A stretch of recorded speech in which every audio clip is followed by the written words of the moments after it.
Capítulo 3. El ñani.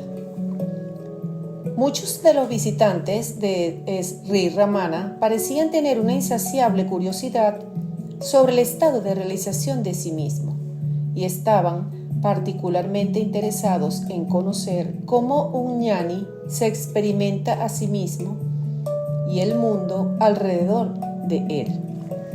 Algunas de las preguntas que se le hacían sobre el tema reflejaban las extravagantes nociones que muchas gentes tenían sobre ese estado, pero la mayoría de ellas tendían a ser variaciones de una de las 4 preguntas siguientes. 1. ¿Cómo puede un ñani funcionar sin ninguna conciencia de la conciencia individual? 2. ¿Cómo puede decir que él no hace nada? Una afirmación que Sri Ramana a menudo hacía cuando otros le ven activo en el mundo. 3. ¿Cómo percibe el mundo? ¿Percibe el mundo siquiera? 4. ¿Cómo se relaciona la presencia de pura conciencia del ñani con los estados alternantes de conciencia del cuerpo-mente experimentados en la vigilia, sueño y sueño profundo? La premisa oculta detrás de todas estas preguntas es la creencia de que hay una persona, el ñani, que experimente un estado que se llama el sí mismo.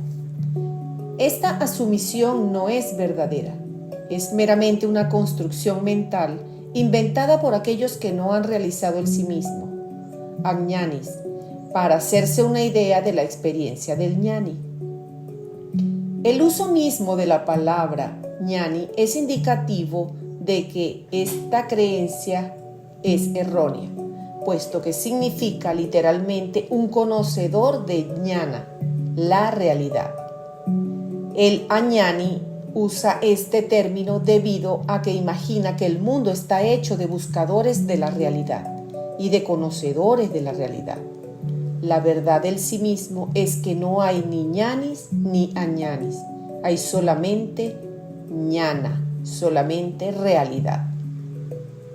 Sri Ramana señaló esto tanto directa como indirectamente en muchas ocasiones, pero pocos de sus interlocutores eran capaces de entender, siquiera intelectualmente, las implicaciones de una tal afirmación.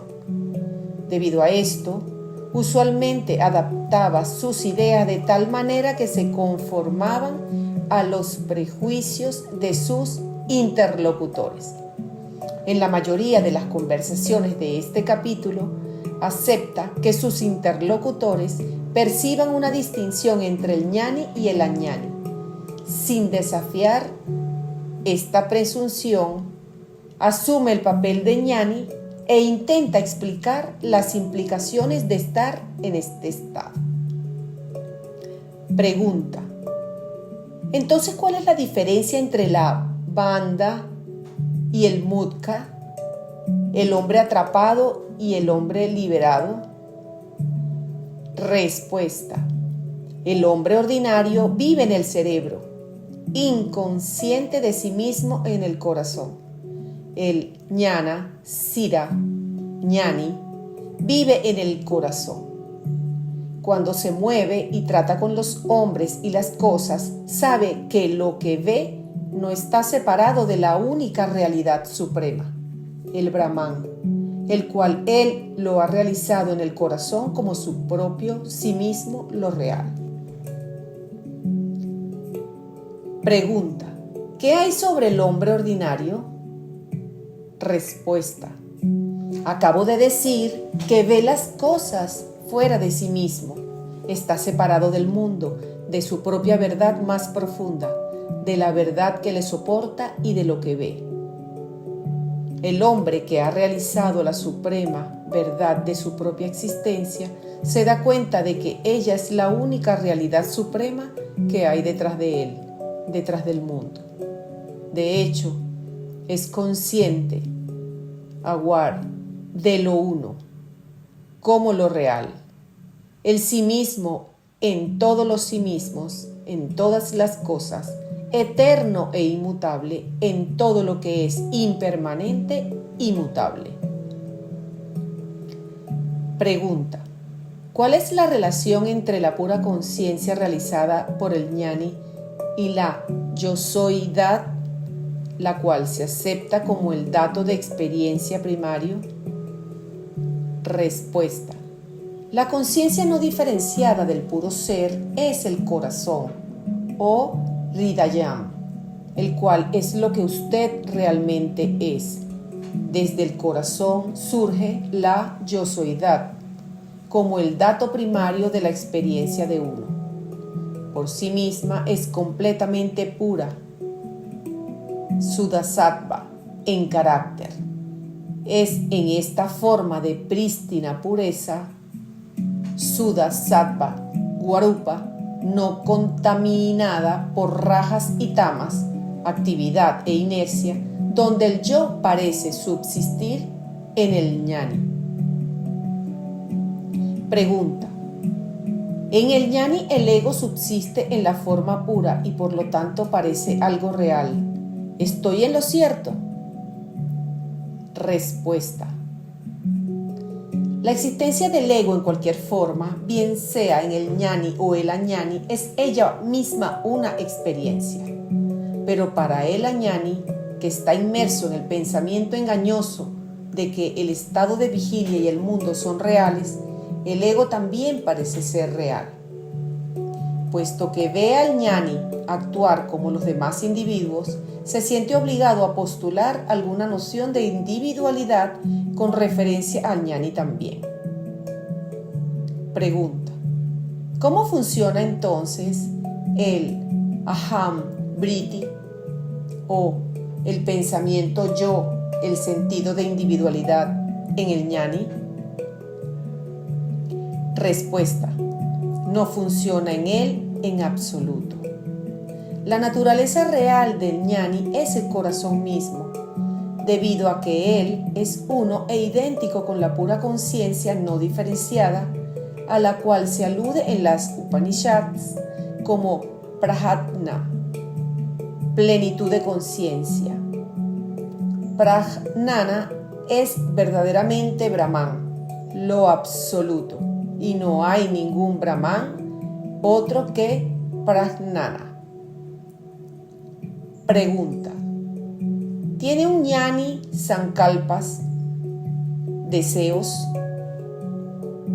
Respuesta: las principales cualidades de la mente ordinaria son tamas y rajas, o sea, pereza y agitación. De aquí que está llena de deseos egoístas y de debilidad. Pero la mente del Jnani es Sudasattva, pura armonía, sin forma, y funciona en la Vijnanamayokosha, la envoltura del conocimiento sutil, a cuyo través mantiene contacto con el mundo. Sus deseos, por lo tanto, también son puros. Pregunta: estoy intentando comprender el punto de vista del Jnani sobre el mundo. ¿Se percibe el mundo después de la realización del sí mismo? Respuesta: ¿por qué se preocupa usted del mundo y de lo que le acontece después de la realización de sí mismo? Primero realice el sí mismo. ¿Qué importa si el mundo se percibe o no? ¿Gana usted algo que le ayude en su búsqueda por la no percepción del mundo durante el sueño profundo? Inversamente, ¿qué pierde usted ahora con la percepción del mundo? Es completamente insignificante para el Jnani o el Añani si percibe el mundo o no. Ambos lo ven, pero sus puntos de vista difieren. Pregunta: si el Jnani y el Añani perciben el mundo de la misma manera, ¿dónde está la diferencia entre ellos? Respuesta: viendo el mundo, el Jnani ve el sí mismo, el cual es el substratum de todo lo que se ve. El Añani, bien vea el mundo o no, es ignorante de su verdadero ser, el sí mismo. Tome el ejemplo de las imágenes moviéndose sobre la pantalla en el cine. ¿Qué hay enfrente de usted antes de que la proyección empiece? Meramente la pantalla. Sobre esa pantalla usted ve todo el espectáculo y bajo todas las apariencias las imágenes son reales. Pero vaya e intente apoderarse de ellas. ¿Qué es lo que toca a usted? Meramente la pantalla sobre la cual las imágenes han desaparecido. Después de la proyección, cuando las imágenes desaparecen, ¿qué queda? La pantalla nuevamente. Así es con el sí mismo. Solo eso existe. Las imágenes vienen y van. Si usted se aferra al sí mismo, usted no será engañado por la apariencia de las imágenes. Tampoco importa en absoluto si las imágenes aparecen o desaparecen. Ignorando el sí mismo, el añani piensa que el mundo es real. Lo mismo que al ignorar la pantalla, ve meramente las imágenes como si éstas existieran independientemente de ellas. Si uno sabe que sin el veedor no hay nada que ver, lo mismo que no hay imágenes sin la pantalla, entonces no se engaña. El ñani sabe que la pantalla y las imágenes son solamente el sí mismo. Con las imágenes, el sí mismo está en su forma manifestada. Sin las imágenes, permanece en la forma no manifestada. Para el ñani, es completamente insignificante si el sí mismo está en una forma o la otra. Él es siempre el sí mismo, pero el añani, al ver al ñani activo, se confunde.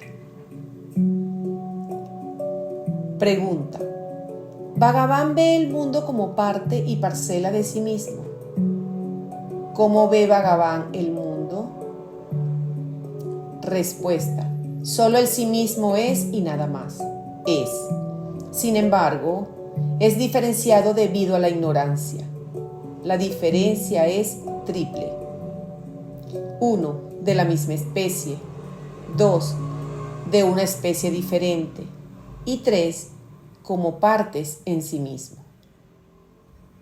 El mundo no es otro sí mismo, similar al sí mismo. No es diferente del sí mismo y no es tampoco parte del sí mismo. Pregunta: ¿no se refleja el mundo sobre el sí mismo? Respuesta: para que haya reflexión debe haber un objeto y una imagen, pero el sí mismo no admite estas diferencias. Pregunta: ¿tiene un ñani sueños? Respuesta: sí, sueña, pero sabe que es un sueño, de la misma manera en que sabe que el estado de vigilia es un sueño. Usted puede llamarlo sueño número 1 y sueño número 2. El ñani, puesto que está establecido en el cuarto estado, Turiya, la realidad suprema, presencia desapegadamente los otros 3 estados: vigilia, sueño con sueños y sueño profundo, como imágenes sobreimpuestas sobre él. Para aquellos que experimentan la vigilia, el sueño con sueños y el sueño profundo, el estado de dormición despierto, el cual está más allá de los 3 estados, se llama Turiya, el cuarto. Pero puesto que solamente Turiya existe y puesto que los otros 3 estados aparentes no existen, tenga por cierto que Turiya es el mismo Turiyatita, eso que trasciende el cuarto. Pregunta: para el ñani entonces no hay ninguna distinción entre los 3 estados de la mente. Respuesta: ¿cómo puede haberla cuando la mente misma se disuelve y se pierde en la luz de la conciencia? Para el ñani, los 3 estados son igualmente irreales, pero el añani es incapaz de comprender esto, debido a que el patrón de realidad es el estado de vigilia, mientras que para el ñani el patrón de realidad es la realidad misma. Esta realidad de pura conciencia es eterna por naturaleza y por lo tanto subsiste igualmente durante lo que usted llama vigilia, sueño con sueños y sueño profundo. Para el que es uno con la realidad no hay ni la mente ni sus tres estados y por lo tanto ni introversión ni extroversión. El suyo es el estado siempre despierto, debido a que está despierto al sí mismo eterno. El suyo es el estado siempre soñante, debido a que, para él, el mundo no es mejor que un fenómeno de sueño repetidamente presentado. El suyo es el estado siempre dormido, debido a que él está en todo momento sin la conciencia, yo soy el cuerpo. Pregunta. No hay ninguna de Atma Buddhi o idea de yo soy el cuerpo para el ñani. Sí, por ejemplo, Sri Bhagavan es picado por un insecto. ¿No hay ninguna sensación? Respuesta. Hay la sensación y también hay la de Atma Buddhi. Esto es común al ñani y al añani, con esta diferencia, que el añani piensa solamente el cuerpo es mí mismo, mientras que el ñani sabe que todo es del sí mismo, o que todo esto es Brahman. Si hay dolor, que lo haya, es también parte del sí mismo. El sí mismo es Purna, todo. Después de trascender la de Atma Buddhi, la idea de yo soy el cuerpo, uno deviene un ñani. En la ausencia de esta idea no puede haber ni kartriva, obra, ni karta, hacedor. Así pues, un ñani no tiene ningún karma, es decir, un ñani no hace ninguna acción. Esta es su experiencia. De otro modo, no es un ñani. Sin embargo, el añani identifica al ñani con su cuerpo, lo cual el ñani no hace. Pregunta. Yo le veo a usted hacer cosas. ¿Cómo puede usted decir que nunca hace acciones? Respuesta. La radio canta y habla, pero si la abre, usted no encontrará a nadie dentro. Similarmente, mi existencia es como el espacio. Aunque este cuerpo habla como la radio, no hay nadie dentro como hacedor. Pregunta. Encuentro esto difícil de comprender. ¿Podría usted por favor extenderse sobre ello? Respuesta. Se dan en los libros diferentes ilustraciones para facilitarnos la comprensión de cómo el ñani puede vivir y actuar sin la mente, aunque vivir y actuar requiere el uso de la mente. La rueda del alfarero continúa girando después de que el alfarero ha dejado de hacerla girar y una vez terminada la pieza. De la misma manera, el ventilador eléctrico continúa dando vueltas durante algunos minutos después de que lo desenchufamos de la corriente. El prarabdha, karma predestinado que creó el cuerpo lo hará pasar por todas las actividades para las que fue creado. Pero el ñani pasa por todas esas actividades sin la noción de que él es el hacedor de ellas. Es difícil comprender cómo esto es posible. La ilustración dada generalmente es que el ñani lleva a cabo las acciones de manera semejante a como un niño que es sacado del sueño para comer. Come pero no recuerda a la mañana siguiente que comió. Hay que tener presente que todas estas explicaciones no son para el ñani. Él sabe y no tiene ninguna duda, sabe que él no es el cuerpo y sabe que no está haciendo nada, aunque su cuerpo pueda estar entregado a alguna actividad. Estas explicaciones son para los espectadores que piensan en el ñani como alguien con un cuerpo y no pueden remediar identificarle con su cuerpo. Pregunta. Se dice que el choque de la realización es tan grande que el cuerpo no puede sobrevivir a él. Respuesta. Hay varias controversias o escuelas de pensamiento en lo que concierne a si un ñani puede continuar viviendo en su cuerpo físico después de la realización. Algunas sostienen que el que muere no puede ser un ñani debido a que su cuerpo debe esfumarse en el aire o alguna cosa por el estilo. Suscitan toda clase de nociones divertidas. Si un hombre debe dejar en el acto su cuerpo cuando realiza el sí mismo, yo me pregunto cómo algún conocimiento del sí mismo o del estado de realización puede llegar alguna vez a los demás hombres. Y eso querría decir que todos aquellos que nos han legado los frutos de la realización del sí mismo en libros no pueden ser considerados ñani debido a que continuaron viviendo después de la realización. Y si se sostiene que un hombre no puede ser considerado un ñani mientras lleva a cabo acciones en el mundo, entonces no solamente los grandes sabios que llevaron a cabo diversos tipos de obra después de alcanzar ñana deben ser considerados añanis, sino los dioses también. E Ishvara, el dios personal supremo del hinduismo mismo, puesto que continúa cuidando al mundo. El hecho es que cualquier tipo de acción puede ser llevada a cabo y llevada a cabo completamente bien por el ñani sin que se identifique a sí mismo con ella de ninguna manera y sin que imagine nunca que es el hacedor. Algún poder actúa a través de su cuerpo y usa su cuerpo para hacer que el trabajo se haga. Pregunta: ¿es un ñani capaz de cometer pecados? ¿Comete un ñani pecados?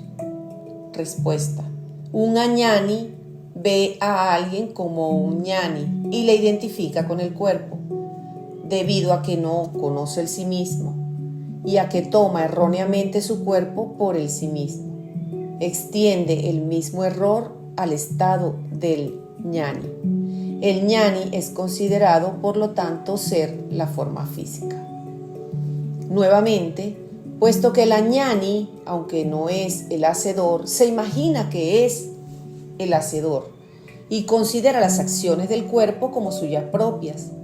Piensa que el ñani está actuando similarmente cuando el cuerpo está activo. Pero el ñani mismo sabe la verdad y no está confundido. El estado de un ñani no puede ser determinado por el añani y por lo tanto la cuestión perturba solamente al añani y jamás surge para el ñani. Si alguien es un hacedor, debe determinar la naturaleza de las acciones. El sí mismo no puede ser el hacedor. Descubra quién es el hacedor y el sí mismo se revela. Pregunta: así pues, todo se resume a esto. Ver a un ñani es no comprenderle. Se ve el cuerpo del ñani, pero no su ñana. Uno debe, por lo tanto, ser un ñani para conocer a un ñani. Respuesta: el ñani no ve a nadie como un añani. Todos son solamente ñanis a su vista. En el estado ignorante, uno sobreimpone su ignorancia sobre un ñani y le toma erróneamente por un hacedor. En el estado de ñana, el ñani no ve nada separado del sí mismo. El sí mismo es todo lustre y solamente puro ñana. Así pues, no hay ningún añana en su mirada. Hay una ilustración para este tipo de ilusión o sobreimposición. Dos amigos se fueron a dormir uno al lado del otro. Uno de ellos soñó que ambos habían partido un largo viaje y que habían tenido extrañas experiencias. Al despertar, las recapituló y preguntó a su amigo si no había sido así. El otro simplemente le ridiculizó diciendo que era solamente un sueño y que no podía afectarle a él. Así ocurre con el añani, que sobreimpone sus ideas ilusorias sobre los demás. Pregunta: usted ha dicho que el ñani puede ser y es activo, y que trata con los hombres y las cosas. No tengo ninguna duda sobre ello ahora, pero usted dice al mismo tiempo que no ve alguna diferencia. Para él, todo es uno, Él está siempre en la conciencia. Si es así, ¿cómo trata con las diferencias, con los hombres, con las cosas, las cuales son ciertamente diferentes? Respuesta. Él ve estas diferencias solo como apariencias, no las ve como separadas de lo verdadero, de lo real, con lo cual Él es uno. Pregunta. El ñani parece ser más exacto con sus expresiones. Aprecia las diferencias mejor que el hombre ordinario. Si el azúcar es dulce y si la hiel es amarga para mí, él también parece darse cuenta de ello. De hecho, todas las formas, todos los sonidos, todos los sabores, etc., son lo mismo para él que para los demás. Si es así, ¿cómo puede decirse que estos son meras apariencias? ¿No forman parte de su experiencia vital? Respuesta. He dicho que la igualdad es el verdadero signo de ñana. El término mismo de igualdad implica la existencia de diferencias. Es una unidad que el ñani percibe en todas las diferencias, a la cual yo llamo igualdad. La igualdad no significa ignorancia de las distinciones. Cuando usted tiene la realización, usted puede ver que estas diferencias son muy superficiales, que no son en absoluto sustanciales o permanentes, y que lo que es esencial en todas estas apariencias es la verdad una, lo real. A eso yo lo llamo unidad. Usted se ha referido al sonido, al gusto, a la forma, al olor, etc. Ciertamente el ñani aprecia las distinciones, pero siempre percibe y experimenta la realidad única en todas ellas. Por eso es por lo que no tiene ninguna preferencia. Bien se mueva o hable o actúe, todo es la realidad única en la cual él actúa o se mueve o habla. No tiene nada aparte de la suprema verdad única. Pregunta. Se dice que el ñani se conduce con absoluta igualdad hacia todo. Respuesta, sí. La amistad, la bondad, la felicidad y tales otros bhavas, actitudes, devienen naturales para ellos. La afección hacia lo bueno, la bondad hacia el desvalido, la felicidad en hacer buenas obras, el perdón hacia el malvado, tales cosas son todas características naturales del ñani. Usted pregunta sobre los ñanis. Ellos son lo mismo en cualquier estado o condición, pues conocen la realidad, la verdad. En su rutina diaria de tomar alimento, de moverse y todo lo demás, los ñanis actúan solamente para los demás. Ni una sola acción se hace para sí mismos. Ya les he dicho a ustedes muchas veces que lo mismo que hay gentes cuya profesión es llorar por un difunto, así también los ñanis hacen las cosas para beneficio de los demás con desapego, sin que ellos mismos sean afectados por ellas. El ñani llora con el que llora, ríe con el que ríe, juega con el que juega, canta con aquellos que cantan, dando tiempo al canto, que pierde. Su presencia es como un puro y transparente reflejo.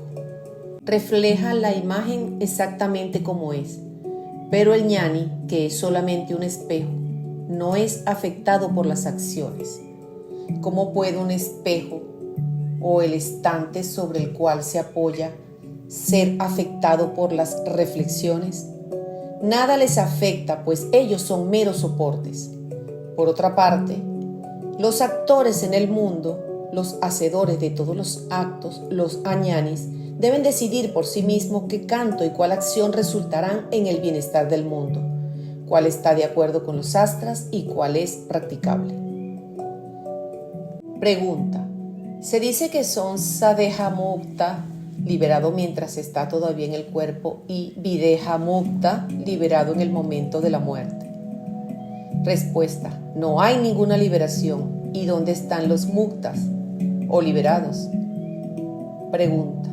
¿No hablan los sastras, escrituras hindúes, de mukti o liberación? Respuesta. Mukti es sinónimo de sí mismo. Jivan Mukti, liberado mientras está todavía en el cuerpo, y Videha Mukti son para el ignorante. El ñani no es consciente de mukti o de la liberación, ni de la banda o la esclavitud. La esclavitud, la liberación y los grados de mukti se dice todos para un añana, a fin de que esa ignorancia pueda ser erradicada. Hay solamente mukti y nada más. Pregunta: está bien desde el punto de vista de Bhagavan, pero ¿qué hay sobre nosotros? Respuesta: la diferencia, él y yo, son los obstáculos añana. Pregunta: usted dijo una vez, el hombre liberado es libre en verdad de actuar como quiere, y cuando deja el paquete mortal alcanza la absolución, pero no retorna a este nacimiento, que es de hecho la muerte. Estas palabras dan la impresión de que, aunque el ñani no toma nacimiento de nuevo sobre este plano, puede continuar trabajando sobre planos más sutiles si así lo elige. ¿Queda en él algún deseo de elegir? Respuesta: no, esa no era mi intención. Pregunta: además, un filósofo indio en uno de sus libros interpretando a Sankara dice que no hay ninguna cosa tal como Videha Mukti o liberado en el momento de la muerte, pues después de su muerte el mukta toma un cuerpo de luz en el cual permanece hasta que toda la humanidad se libera. Respuesta: eso no puede ser el punto de vista de Sankara. En el verso 566 de Viveka Chudamani se dice que después de la disolución de la envoltura física, el hombre liberado deviene como agua vertida en agua y aceite vertido en aceite. Es un estado en el cual no hay esclavitud ni liberación. Tomar otro cuerpo significa tender un velo, por muy sutil que sea, sobre la realidad, lo cual es esclavitud. La liberación es absoluta e irrevocable. Pregunta: ¿cómo podemos decir que el ñani no está en los dos planos? Se mueve con nosotros en el mundo y ve los objetos diferentes que nosotros vemos. No es como si no los viera. Por ejemplo, va caminando. Él ve el camino por el cual va. Suponga que hay una silla o una mesa colocada en medio del camino. Él la ve, la evita y da un rodeo. Así pues, no tenemos que admitir que él ve el mundo y los objetos de aquí, mientras por supuesto ve él sí mismo. Respuesta: usted dice que el ñani ve el camino, va por él, se encuentra los obstáculos, los evita, etc. ¿En la visión de quién está todo eso? ¿En la del ñani o en la de usted? Él ve solamente el sí mismo y todo en él sí mismo. Pregunta: ¿no se dan ilustraciones en nuestros libros que nos expliquen claramente este estado natural o sadaha? Respuesta: se dan. Por ejemplo, se ve una reflexión en el espejo y el espejo. Usted sabe que el espejo es la realidad y que la imagen en él es una mera reflexión. ¿Es necesario que para ver el espejo dejemos de ver la reflexión en él? Pregunta: ¿cuáles son las pruebas fundamentales para descubrir hombres de gran espiritualidad, puesto que se cuenta que algunos se comportan como gentes enajenadas? Respuesta: la mente del ñani es conocida solamente por el ñani. Se debe ser uno mismo ñani a fin de comprender a otro ñani. Sin embargo, la paz de mente que impregna la atmósfera del santo es el único medio por el cual el buscador comprende la grandeza del santo. Sus palabras o acciones o apariencia no son ninguna indicación de su grandeza, pues ellos están ordinariamente más allá de la comprensión de las gentes comunes. Pregunta: ¿por qué se dice en las escrituras que el sabio es como un niño? Respuesta: un niño y un ñani son similares en un punto. Los incidentes interesan a un niño solamente mientras duran. Deja de pensar en ellos una vez que han pasado. Así pues, es evidente que no dejan ninguna impresión sobre el niño y que el niño no es afectado por ellos mentalmente. Ocurre lo mismo con un ñani. Pregunta: usted es Bhagavan, el Señor. Así pues, usted debe saber cuándo obtendré ñana. Dígame cuándo seré un ñani. Respuesta. Si yo soy Bhagavan, no hay nadie aparte del sí mismo. Por lo tanto, ningún ñani ni añani. Si es de otro modo, yo soy tan bueno como usted y sé tanto como usted mismo. En ninguno de ambos casos puedo responder a su pregunta. Cuando vienen aquí, algunas gentes no preguntan sobre sí mismos. Preguntan, ¿ve el Jivan Mukta el mundo? ¿Es afectado por el karma? ¿Qué es la liberación después de desencarnarse? ¿Se libera uno solo después de desencarnarse o mientras todavía está vivo el cuerpo? ¿Debe el cuerpo del sabio resolverse en luz o desaparecer de la vista de cualquier otra manera? ¿Puede liberarse si el cuerpo se queda atrás como un cadáver? Sus preguntas son inacabables. ¿Por qué preocuparse de tantísimas cuestiones? Consiste la liberación en conocer estas cosas. Por lo tanto, yo les digo, dejen la liberación en paz. ¿Hay esclavitud? Conózcanla. Véanse a ustedes mismos primero y por encima de todo. Segunda parte. Indagación y sumisión. Yo soy es la única experiencia evidente por sí misma, permanente en todos. Nada más es tan evidente por sí mismo como yo soy. Lo que las gentes llaman evidente por sí mismo, es decir, la experiencia que obtienen a través de los sentidos, está lejos de ser evidente de sí mismo. Solo el sí mismo es eso. Así pues, indagarse a sí mismo y ser ese yo soy es la única cosa que hay que hacer. Yo soy es la realidad. Yo soy esto o eso es irreal. Yo soy es la verdad, otro nombre del sí mismo. La devoción bhakta no es nada más que conocerse a uno mismo. Cuando se indaga, la devoción suprema y el jnana son en naturaleza uno y lo mismo. Decir que uno de estos dos es un medio hacia el otro se debe a que no se conoce la naturaleza de ninguno de ambos. Sepa que la vía de jnana, conocimiento, y la vía de bhakta, devoción, están interrelacionadas. Siga estas dos vías inseparables sin separar una de otra. Capítulo 4. Indagarse a sí mismo. Teoría. Se recordará que en el capítulo sobre la conciencia de sí mismo y la ignorancia de sí mismo, Sri Ramana mantenía que la relación de sí mismo solo podía llevarse a cabo abandonando la idea de que hay un sí mismo individual, que funciona a través del cuerpo y de la mente. Solamente unos pocos de sus devotos avanzados eran capaces de hacer esto rápida y fácilmente, pero los demás encontraban virtualmente imposible desechar los arraigados hábitos de toda una vida sin emprender alguna forma de práctica espiritual. Sri Ramana simpatizaba con su condición y siempre que se le pedía que prescribiera una práctica espiritual que facilitara la conciencia de sí mismo, él recomendaba una técnica que llama indagarse a sí mismo. Esta práctica es la piedra angular de su filosofía práctica y los 3 capítulos que siguen se dedicarán a una presentación detallada de todos sus aspectos. Antes de entrar en una descripción de la técnica misma, será necesario explicar los puntos de vista de Sri Ramana sobre la naturaleza de la mente, puesto que la meta de la indagación de sí mismo es descubrir por experiencia directa que la mente es no existente.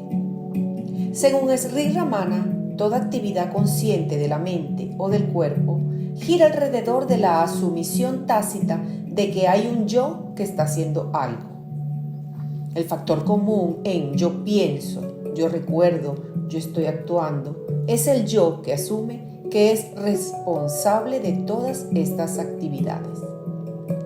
Sri Ramana llamaba a este factor común el pensamiento yo, Aham Vritti. Literalmente, Aham Vritti significa modificación mental del yo. El sí mismo o yo real nunca imagina que está haciendo o pensando nada. El yo que imagina todo esto es una ficción mental y por eso es llamado una modificación mental del sí mismo. Puesto que esta es una traducción más bien engorrosa de Aham Vritti, usualmente se traduce como el pensamiento yo. Sri Ramana mantenía el punto de vista de que la noción de individualidad es solamente el pensamiento yo, manifestándose a sí mismo de diferentes maneras. En lugar de considerar las diferentes actividades de la mente, tales como el ego, el intelecto y la memoria, como funciones separadas, prefería considerarlas todas como diferentes formas de pensamiento yo, puesto que igualaba la individualidad con la mente y la mente con el pensamiento yo. Se sigue que la desaparición del sentido de individualidad, es decir, la realización del sí mismo, implica la desaparición tanto de la mente como del pensamiento yo.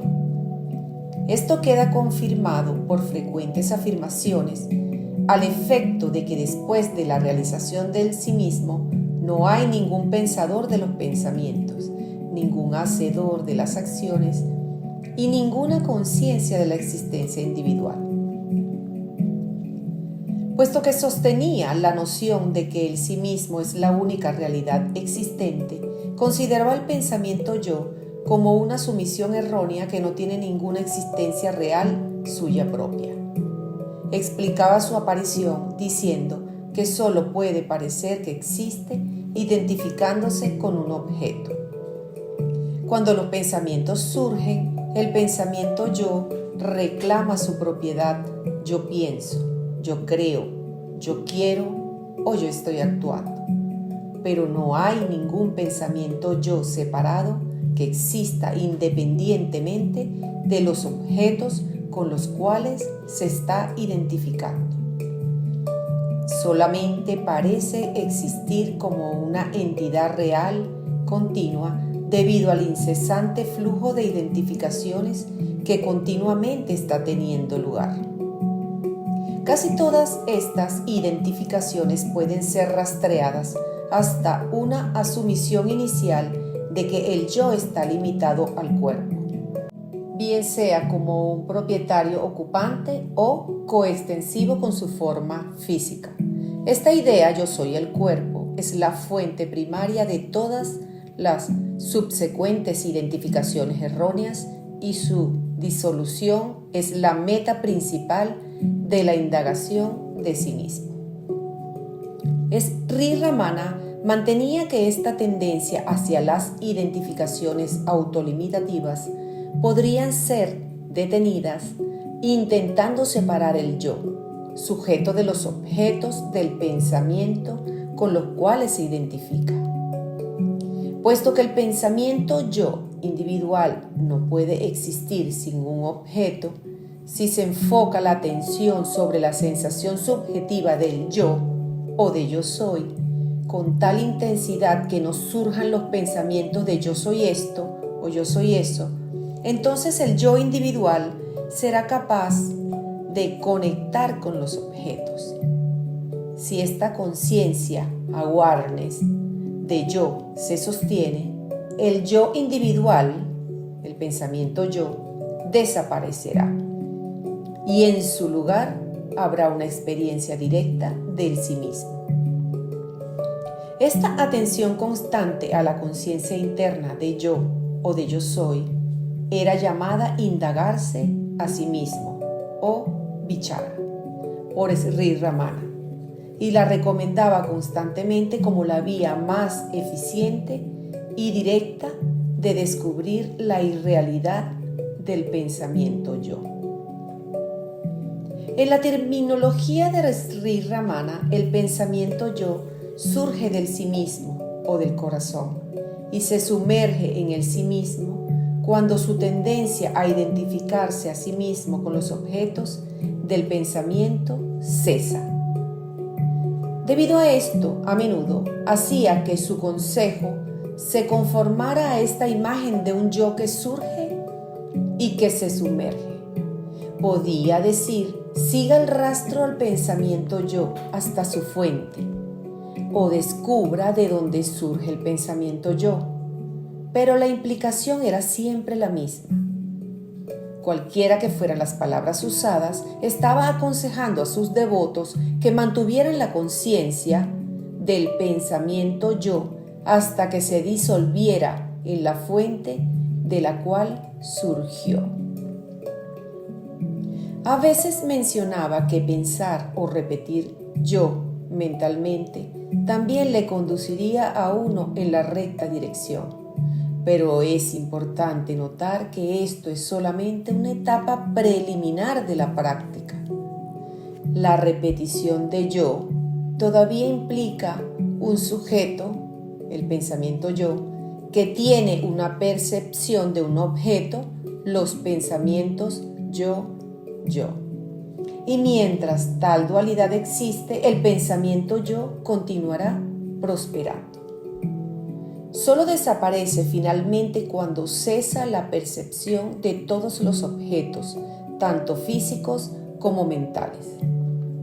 Esto no se lleva a cabo siendo consciente de un yo, sino solamente siendo el yo. Esta etapa de experimentar el sujeto, más bien que ser consciente de un objeto, es la fase culminante de la indagación de sí mismo y será explicada con mayor detalle en el capítulo siguiente. Esta importante distinción es el elemento clave que distingue la indagación de sí mismo de casi todas las demás prácticas espirituales y explica por qué Sri Ramana mantenía consistentemente que la mayor parte de las demás prácticas eran inefectivas. A menudo señalaba que las meditaciones y las prácticas de yoga tradicionales necesitan la existencia de un sujeto que medita sobre un objeto, y usualmente agregaba que una tal relación se sostenía el pensamiento yo en lugar de eliminarle.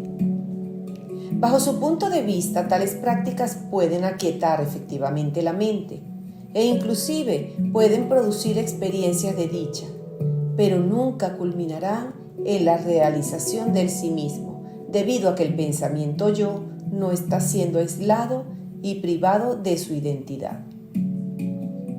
Las conversaciones que comprenden este capítulo tratan en su mayor parte los puntos de vista de Sri Ramana sobre el fondo teórico de la indagación de sí mismo. Los aspectos prácticos de la técnica se explicarán con mayor detalle en el capítulo 5. Pregunta: ¿cuál es la naturaleza de la mente? Respuesta: la mente no es nada más que el pensamiento yo. La mente y el ego son uno y lo mismo. Las demás facultades mentales, tales como el intelecto y la memoria, son solamente esto. La mente, manas, el intelecto, buddhi, el almacén de las tendencias mentales, chittán, y el ego, ahankara, todos estos son solamente la mente misma. Esto es como si se dieran diferentes nombres a un hombre en concordancia con sus diferentes funciones. El alma individual o jiva no es nada más que esta alma o ego. Pregunta: ¿cómo descubriremos la naturaleza de la mente? Es decir, su causa última o el número del cual ella es una manifestación. Respuesta: disponiendo los pensamientos por orden de su valor. El pensamiento yo es el más importante. La idea o pensamiento de una personalidad es también la raíz o el brote de todos los demás pensamientos, puesto que cada idea o pensamiento surge solamente como el pensamiento de alguien y no se conoce que exista independientemente del ego. El ego, por lo tanto, exhibe actividad de pensamiento. La segunda y la tercera persona, él, tú, eso, etc., no aparecen excepto a la primera persona, yo. Por lo tanto, surgen solamente después de que aparece la primera persona. De modo que las tres personas parecen surgir y sumergirse juntas. Siga entonces el rastro de la causa última del yo o personalidad. ¿De dónde surge este yo? Búsquelo dentro. Entonces se desvanece. Esto es la gesta de la sabiduría. Cuando la mente investiga incesantemente su propia naturaleza, transpira que no hay ninguna cosa tal como la mente. Esto es la vía directa para todos. La mente es meramente pensamientos. De todos los pensamientos, el pensamiento yo es la raíz. Por lo tanto, la mente es solamente el pensamiento yo. El nacimiento del pensamiento yo es el propio nacimiento de uno. Su muerte es la muerte de la persona. Después de que ha surgido el pensamiento yo, surge la identidad errónea con el cuerpo. Deshágase del pensamiento yo. Mientras yo está vivo, hay aflicción. Cuando yo deja de existir, no hay ninguna aflicción. Pregunta: sí, pero cuando me doy al pensamiento yo, surgen otros pensamientos y me perturban. Respuesta: vea de quién son los pensamientos, se desvanecerán. Tiene su raíz en el simple pensamiento yo. Abárquelo y desaparecerán. Pregunta: ¿cómo puede una indagación iniciada por el ego revelar su propia irrealidad? Respuesta: la existencia fenoménica del ego se trasciende cuando usted profundiza dentro de la fuente de donde surge ese pensamiento yo. Pregunta: ¿pero no es el aham vritti, el pensamiento yo, solamente una de las tres formas en las cuales se manifiesta el ego? El Yoga Vashista y otros textos antiguos describen al ego como teniendo una forma triple. Respuesta: así es. El ego se describe con tres cuerpos: el grosero, el sutil y el causal. Pero eso es solamente para el propósito de la exposición analítica. Si el método de la indagación tuviera que depender de la forma del ego, usted puede dar por descontado que toda indagación devendría enteramente imposible, debido a que las formas que el ego puede asumir son legión. Por lo tanto, para los propósitos de la indagación de sí mismo, usted tiene que proceder sobre la base de que el ego tiene una única forma, a saber, la del aham vritti, el pensamiento yo. Pregunta: ¿pero puede resultar inadecuado para realizar jnana? Respuesta: la indagación de sí mismo, siguiendo el rastro del aham vritti, del pensamiento yo, es lo mismo que el perro que sigue el rastro de su dueño por el olor. El dueño puede estar en algún lugar distante, desconocido, pero eso no impide que el perro siga su rastro. El olor del dueño es un rastro infalible para el animal y nada más cuenta, ni los vestidos que lleva, ni su complexión y estatura, etc. El perro se aferra a ese olor sin distraerse lo más mínimo mientras le busca y finalmente logra encontrarle. Pregunta: ¿queda todavía la cuestión de por qué la búsqueda de la fuente del aham vritti, el pensamiento yo, en tanto que se distingue de los demás vrittis, modificaciones de la mente, debe ser considerada el medio directo de la realización del sí mismo? Respuesta: aunque el concepto de yoidad o yo soidad se conoce por el uso como aham vritti, no es realmente un vritti o modificación como los demás vrittis de la mente.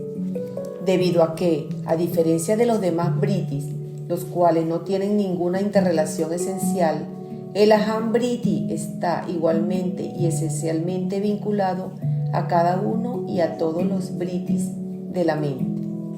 Sin el aham briti no puede haber ningún otro briti, pero el aham briti puede subsistir por sí mismo sin depender de ningún otro briti de la mente.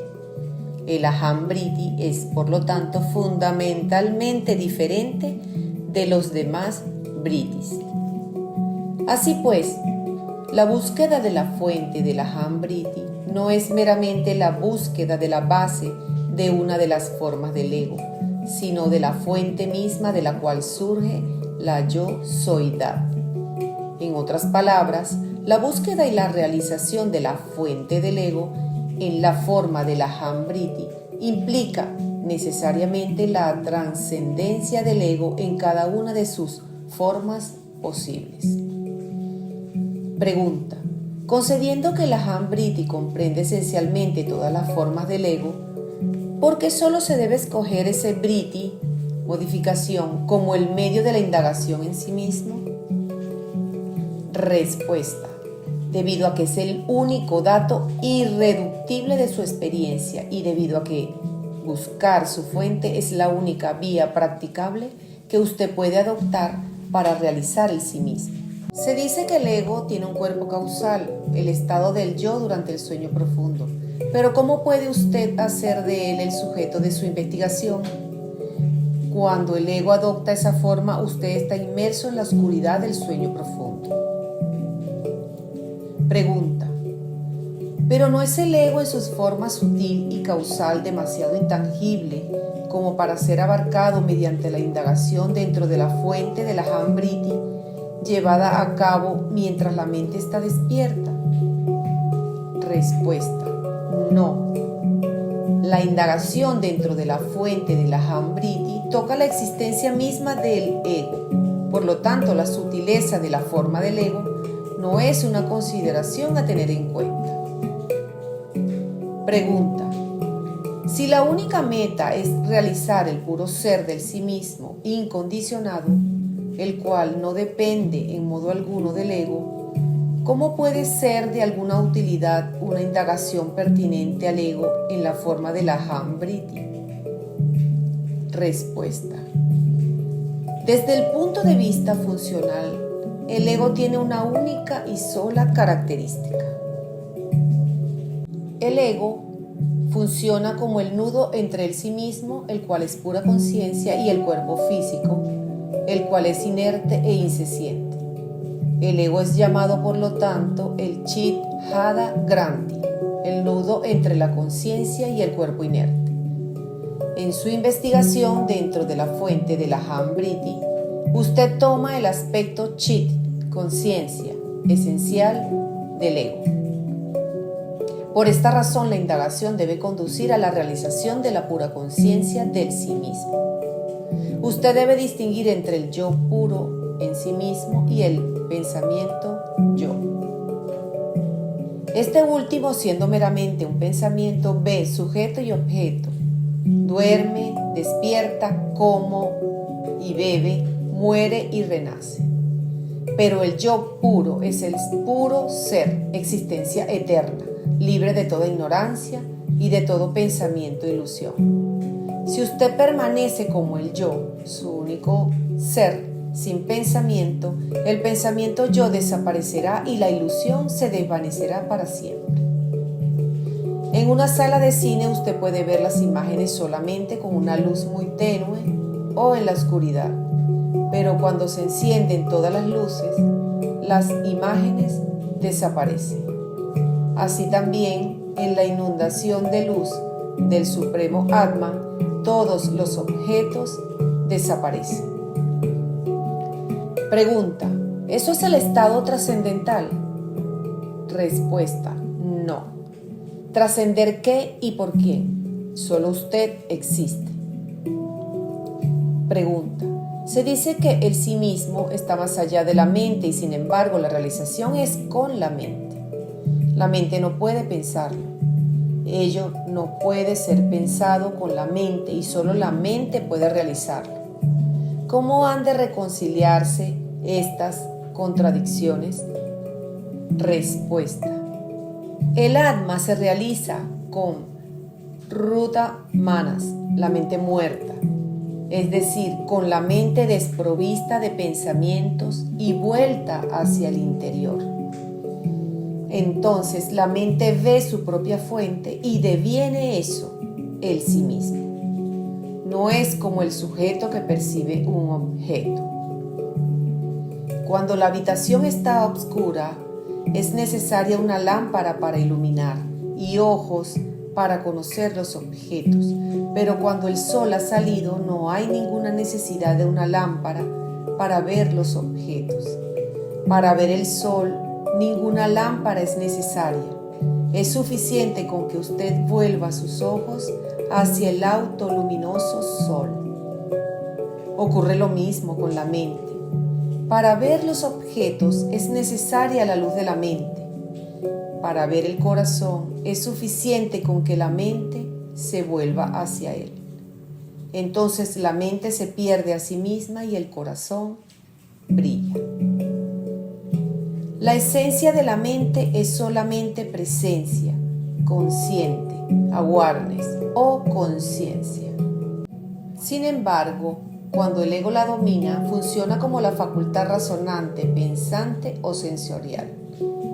La mente cósmica, no estando limitada por el ego, no tiene nada separado de sí misma y es por lo tanto solamente presencia consciente.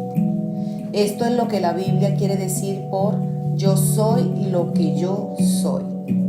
Cuando la mente perece en la suprema conciencia del propio sí mismo de uno, sabe que la totalidad de los diferentes poderes, comenzando con el poder de querer e incluyendo el poder de hacer y el poder de querer, desaparecerán enteramente, al encontrarse que son una imaginación irreal que aparece en la propia forma de la conciencia de uno.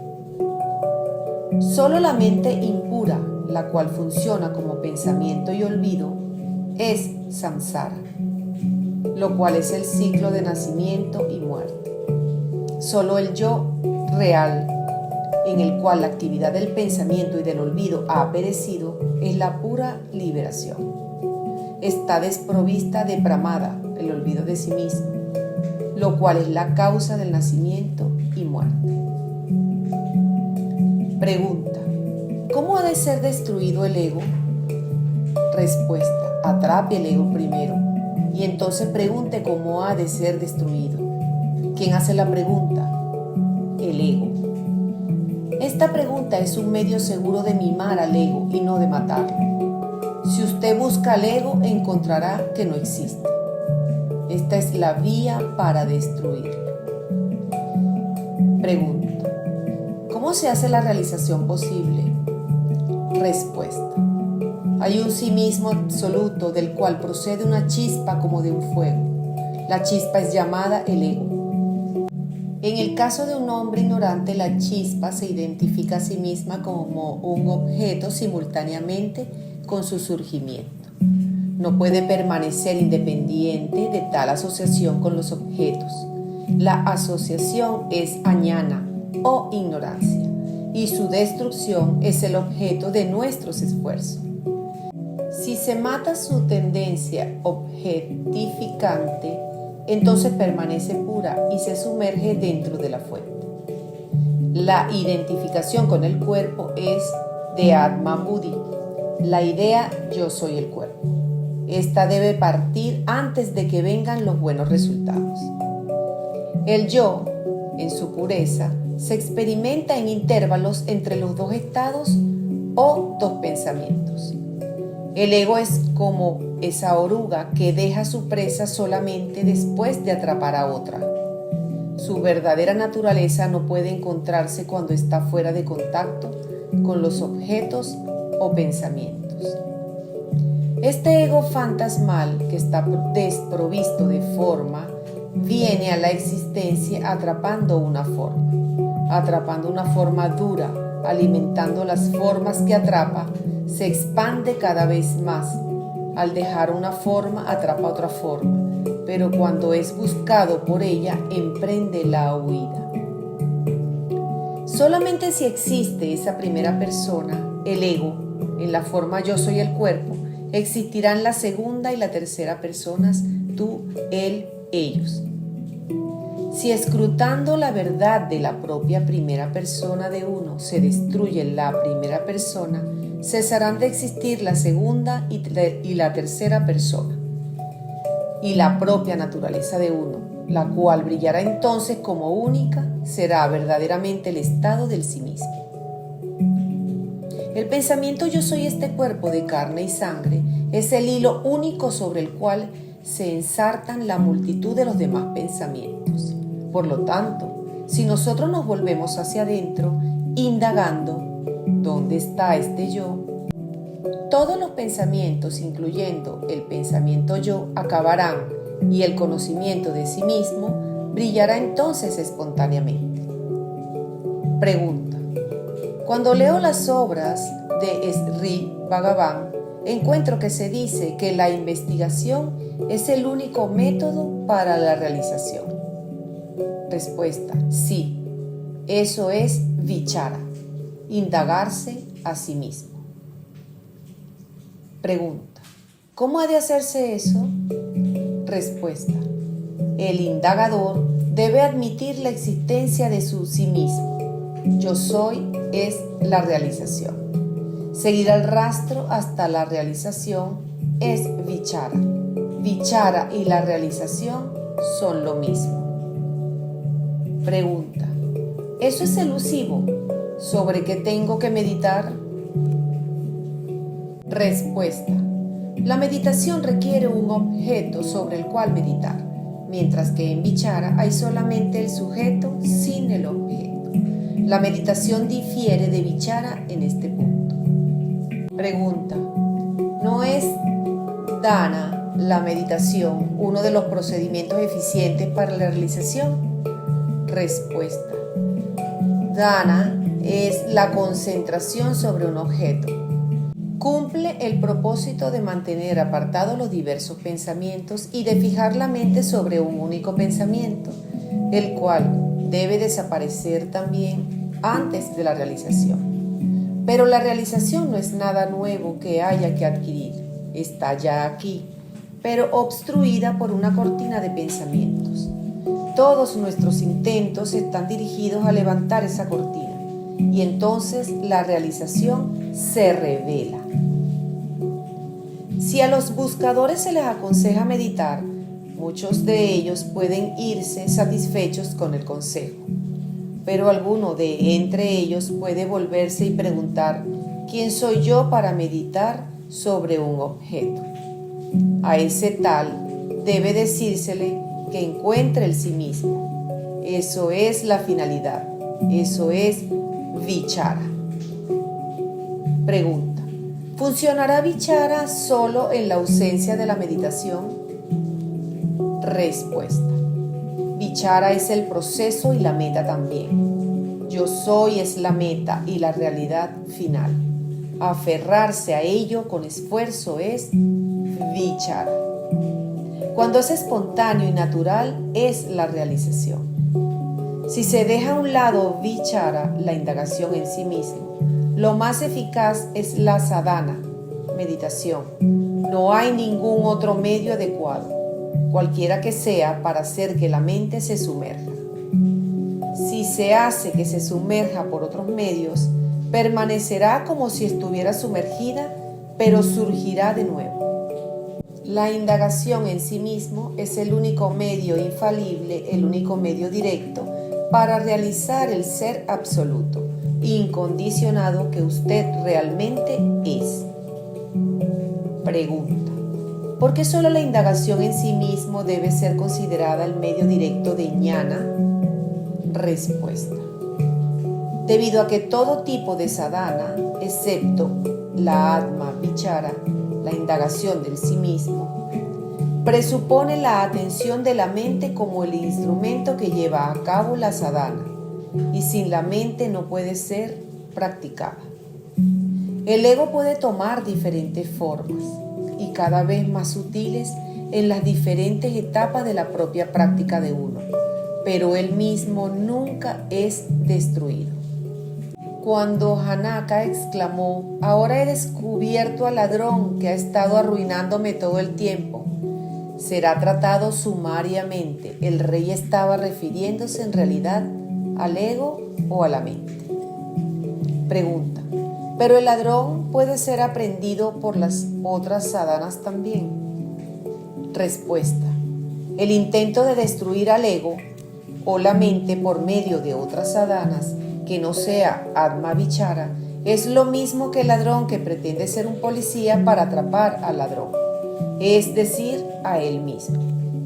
Solo Atma Vichara puede revelar la verdad de que ni el ego ni la mente existen realmente y permitirle a uno realizar el ser puro, indiferenciado del sí mismo o lo absoluto.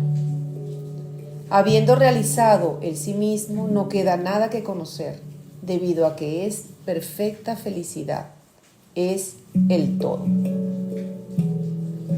Pregunta: ¿por qué es la indagación de sí mismo más directa que los demás métodos? Respuesta: la atención al propio sí mismo de uno, el cual está siempre brillando como yo, la realidad una, pura e indivisa, es la única barca con la cual el individuo que está engañado pensando yo soy el cuerpo puede cruzar el océano de los nacimientos sin fin. La realidad es simplemente la pérdida del ego. Destruya al ego buscando su identidad. Debido a que el ego no es ninguna entidad, se desvanecerá automáticamente y la realidad brillará por sí misma. Este es el método directo, mientras que todos los demás métodos se hacen solamente reteniendo al ego. En estas vías surgen muchas dudas y finalmente queda por hacer frente a la eterna pregunta de ¿quién soy yo? Pero en este método la pregunta final es la única y se suscita desde el comienzo. Ninguna sadhana es necesaria para entregarse a esta búsqueda. No hay ningún misterio más grande que este, que siendo la realidad, nosotros buscamos ganar la realidad.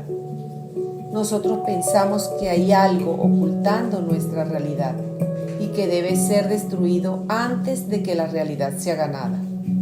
Es ridículo. Vendrá un día en que usted se reirá de usted mismo por sus pasados esfuerzos.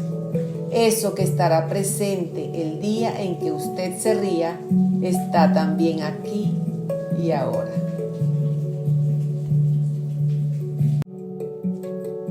Capítulo 5. Indagarse a sí mismo. Práctica. Los principiantes de la indagación de sí mismo eran aconsejados por Sri Ramana a poner su atención sobre la sensación interior de yo y a retener esa sensación tanto como fuera posible. Se les decía que si su atención era distraída por otros pensamientos, debían volver de nuevo a la conciencia del pensamiento yo, siempre que se dieran cuenta de que su atención se había extraviado.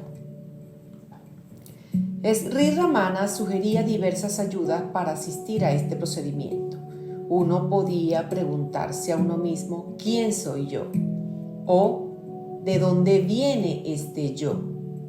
Pero la meta última era ser continuamente consciente del yo que asume que es responsable de todas las actividades del cuerpo y de la mente. En las primeras etapas de la práctica, la atención a la sensación yo es una actividad mental que toma la fuerza de un pensamiento o una percepción. Según se desarrolla la práctica, el pensamiento yo da paso a una sensación de yo experimentada subjetivamente. Y cuando esta sensación cesa de conectarse y de identificarse con los pensamientos y los objetos, se desvanece completamente. Lo que queda es una experiencia de ser en la cual el sentido de individualidad ha cesado de operar temporalmente. La experiencia puede ser intermitente al comienzo, pero con la práctica repetida deviene cada vez más fácil de alcanzar y de mantener. Cuando la indagación en sí misma alcanza este nivel, hay una conciencia de ser sin esfuerzo, en la cual el esfuerzo individual ya no es posible, puesto que el yo que hace el esfuerzo ha cesado de existir temporalmente. No es la realización de sí mismo, puesto que el pensamiento yo se afirma a sí mismo periódicamente, pero es el nivel de práctica más elevado. La repetida experiencia de este estado de ser debilita y destruye los vasanas, las tendencias mentales, las cuales hacen que surja el pensamiento yo. Y cuando su dominio se ha debilitado suficientemente, el poder del sí mismo destruye las tendencias residuales tan completamente que el pensamiento yo jamás surge de nuevo. Este es el estado final e irreversible de la realización de sí mismo. Esta práctica de la atención a sí mismo o conciencia del pensamiento yo es una apacible técnica que deja a un lado los métodos represivos usuales de control de la mente. No es un ejercicio de concentración, ni se propone tampoco la supresión de los pensamientos. Invoca meramente la conciencia de la fuente de la cual brota la mente. El método y la meta de la indagación de sí mismo es morar en la fuente de la mente y ser consciente de lo que uno realmente es, retirando la atención y el interés de lo que uno es. En las primeras etapas, el esfuerzo en la forma de la transferencia de la atención desde los pensamientos al pensador es esencial. Pero una vez que la conciencia de la sensación yo se ha establecido firmemente, más esfuerzo es contraproductivo. Desde entonces en adelante es más un proceso de ser que de ser sin esfuerzo más bien que de un esfuerzo por ser. Ser lo que uno ya es sin esfuerzo, puesto que la eseidad está siempre presente y siempre se experimenta. Por otra parte, pretender ser lo que uno no es decir, el cuerpo y la mente, requiere un continuo esfuerzo mental, aunque este esfuerzo está casi siempre en un nivel por debajo de lo consciente. Se sigue, por lo tanto, que en las etapas más elevadas de la indagación de sí mismo, el esfuerzo aporta la atención de la experiencia de ser, mientras que la cesación del esfuerzo mental la revela. En último recurso, el sí mismo no se descubre como un resultado de hacer nada, sino solamente siendo. Como Sri Ramana mismo señaló una vez: no medite, sea. No piense que usted es, sea. No piense sobre el ser, usted es. La indagación de sí mismo no debe ser considerada como una práctica de meditación que tiene lugar en ciertas horas y en ciertas posiciones. Debe mantenerse a todo lo largo de las horas de la vigilia de uno, independientemente de lo que uno esté haciendo. Sri Ramana no veía ningún conflicto entre el trabajo y la indagación de sí mismo y mantenía que con un poco de práctica podía hacerse bajo cualesquiera circunstancias. A veces decía que los periodos regulares de práctica formal eran buenos para los principiantes, pero nunca abogaba por largos periodos de meditación sentado y siempre mostraba su desaprobación cuando alguno de sus devotos expresaba un deseo de abandonar sus actividades mundanales en favor de una vida meditativa. Pregunta. Usted dice que uno puede realizar el sí mismo por una búsqueda de él. ¿Cuál es el carácter de esta búsqueda? Respuesta. Usted es la mente o piensa que usted es la mente. La mente no es nada más que pensamientos. Ahora, detrás de cada pensamiento particular hay un pensamiento general, el cual es el yo, es decir, usted mismo. Llamemos a este yo el primer pensamiento. Adhiérase a este pensamiento yo e indáguelo para descubrir lo que es. Cuando esta indagación prende con fuerza en usted, usted no puede pensar en otros pensamientos. Pregunta. Cuando hago esto y me aferro a mí mismo, es decir, al pensamiento yo, hay otros pensamientos que vienen y van, pero yo me digo a mí mismo, ¿quién soy yo? Y no surge ninguna respuesta. Estar en esta condición es la práctica, ¿no es así? Respuesta.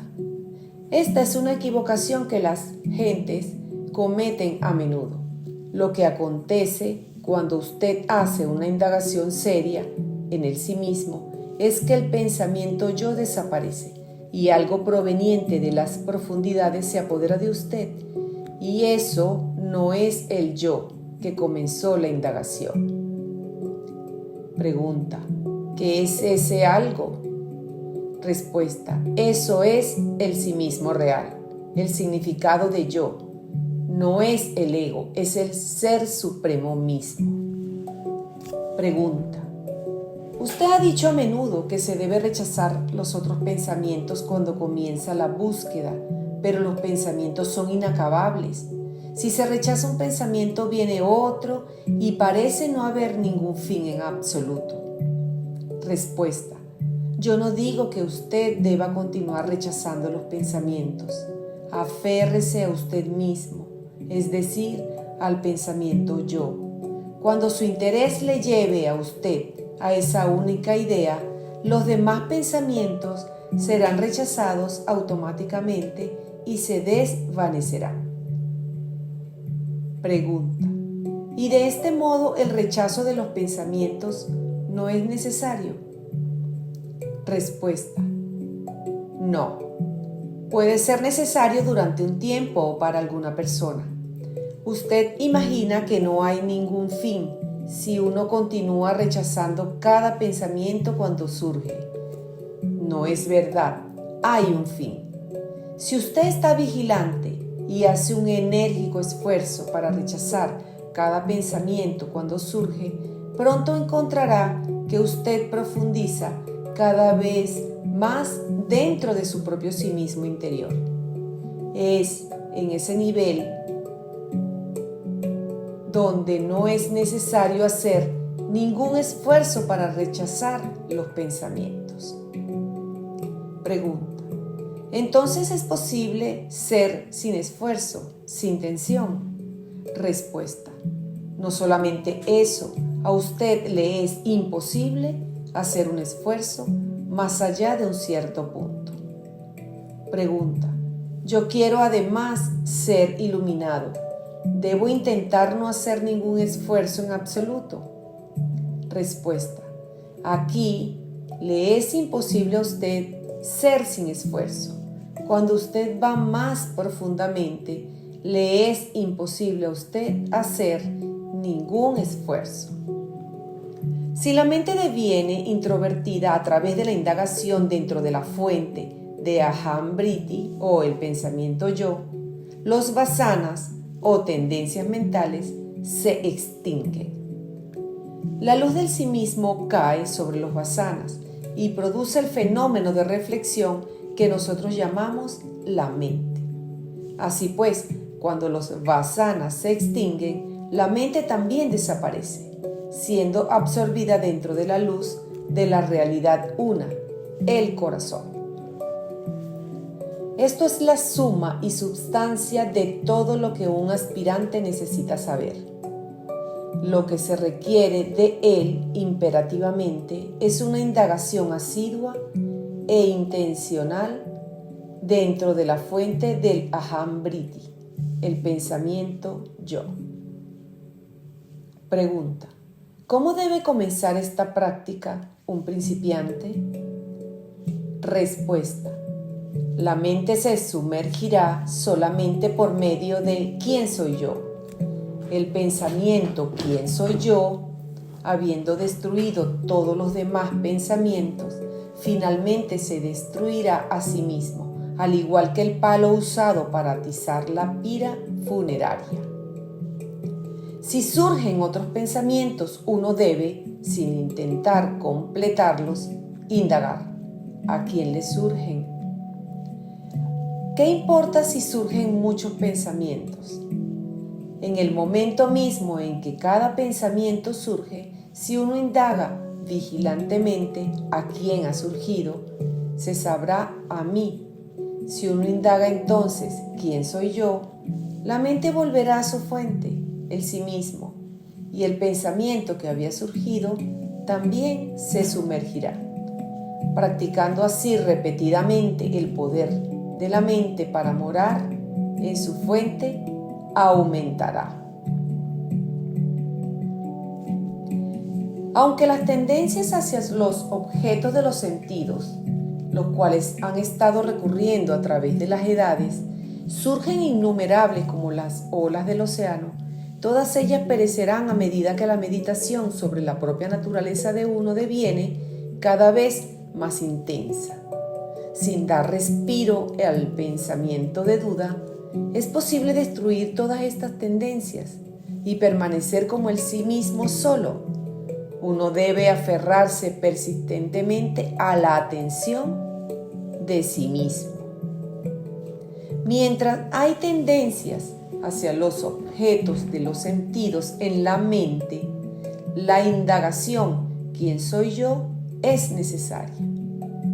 Tan pronto como surgen los pensamientos, uno debe aniquilarlos a todos ellos por medio de la indagación, en el acto en su mismo lugar de origen. No seguir a lo que es otro es no apego o no deseo. No dejar el sí mismo es conocimiento o ñana. En verdad, estos dos, no deseo y conocimiento, son uno y lo mismo. Lo mismo que un buscador de perlas, atando una piedra a su cintura, se hunde en el mar y toma la perla que yace en el fondo. Así también cada uno, sumergiéndose profundamente dentro de sí mismo, con el no apego, puede alcanzar la perla del sí mismo. Si uno recurre ininterrumpidamente al recuerdo de su propia naturaleza real, hasta que alcanza el sí mismo, solo eso será suficiente. Solo indagar quién soy yo que está en esclavitud y conocer la propia naturaleza real de uno es liberación. Mantener siempre la mente fija solo en el sí mismo se llama indagación de sí mismo o vichara, mientras que la meditación es pensar que uno mismo es lo absoluto, Brahman, lo cual es existencia, conciencia, felicidad, Sat Chit Ananda. Pregunta: los yogis dicen que uno debe renunciar a este mundo y partir al interior de junglas apartadas si se quiere encontrar la verdad. Respuesta: no hay necesidad de renunciar a la vida en acción. Usted medita durante 1 hora o 2 horas cada día y usted puede entonces continuar con sus deberes. Si usted medita en la manera correcta, entonces la corriente de mente inducida continuará fluyendo incluso en medio de su trabajo. Es como si hubiera 2 maneras de expresar la misma idea. La misma línea que usted tome en la meditación se expresará en sus actividades. Pregunta: ¿cuál será el resultado de hacer esto? Respuesta: en la medida en que usted lo haga, encontrará que su actitud hacia la gente, los aconteceres y los objetos cambia gradualmente. Sus acciones tenderán a seguir a sus meditaciones por sí solas. Pregunta: ¿entonces usted no está de acuerdo con los yogis? Respuesta: un hombre debe renunciar a la egoísmidad personal, la cual le ata a este mundo. Abandonar el sí mismo falso es la verdadera renuncia. Pregunta: ¿cómo es posible devenir no egoísta mientras se lleva una vida de actividad mundana? Respuesta: no hay ningún conflicto entre trabajo y sabiduría. Pregunta: ¿quiere usted decir que uno puede continuar todas las viejas actividades en su profesión, por ejemplo, y al mismo tiempo obtener la iluminación? Respuesta: ¿por qué no? Pero en este caso, uno no pensará que es la vieja personalidad la que está haciendo el trabajo, debido a que la conciencia de uno se transferirá gradualmente hasta centrarse en eso que está más allá del pequeño sí mismo. Pregunta: si una persona tiene que trabajar, ¿le quedará muy poco tiempo para meditar? Respuesta: tener un tiempo aparte para la meditación es solamente para los novicios espirituales. Un hombre que está avanzando comenzará a saborear la beatitud más profunda, bien esté trabajando o no. Mientras sus manos están en sociedad, mantiene su cabeza en fresca soledad. Pregunta: ¿entonces usted no enseña la vía del yoga? Respuesta: el yogi intenta empujar su mente hacia la meta, como un vaquero conduce un toro con una vara. Pero en esta vía el buscador atrae el tesoro sosteniendo delante de él un manojo de hierba. Pregunta: ¿cómo se hace eso? Respuesta: usted tiene que hacerse a usted mismo la pregunta: ¿quién soy yo? Esta investigación le conducirá al final del descubrimiento de algo dentro de usted que está detrás de la mente. Resuelva ese gran problema y usted resolverá todos los demás problemas. Pregunta: ¿en la búsqueda del yo no hay nada que ver? Respuesta: debido a que usted está acostumbrado a identificarse usted mismo con el cuerpo y a la visión con los ojos, por eso mismo usted dice que no ve nada, que hay que ver. ¿Quién tiene que ver? ¿Cómo ver? Hay solamente una única conciencia, la cual, manifestándose como el pensamiento yo, se identifica a sí misma con el cuerpo, se proyecta a sí misma a través de los ojos y ve los objetos alrededor. El individuo está limitado en el estado de vigilia y espera ver algo diferente. La evidencia de sus sentidos será el sello de la autoridad, pero no admitirá que el vedor, lo visto y la visión son todos manifestaciones de la misma conciencia, a saber, yo. La contemplación le ayuda a uno a rebasar la ilusión de que el sí mismo debe ser visual. En verdad no hay nada visual. ¿Cómo se siente usted el yo ahora? ¿Tiene usted un espejo ante usted para conocer su propio ser? La presencia conciencial, awareness, es el yo. Realícelo y eso es la verdad. Pregunta: al indagar dentro del origen de los pensamientos hay una percepción de yo, pero no me satisface. Respuesta: completamente justo. La percepción de yo está asociada con una forma, quizás el cuerpo. No debe haber nada asociado con el puro sí mismo. El sí mismo es la realidad pura, inasociada. en cuya luz brillan el cuerpo y el ego.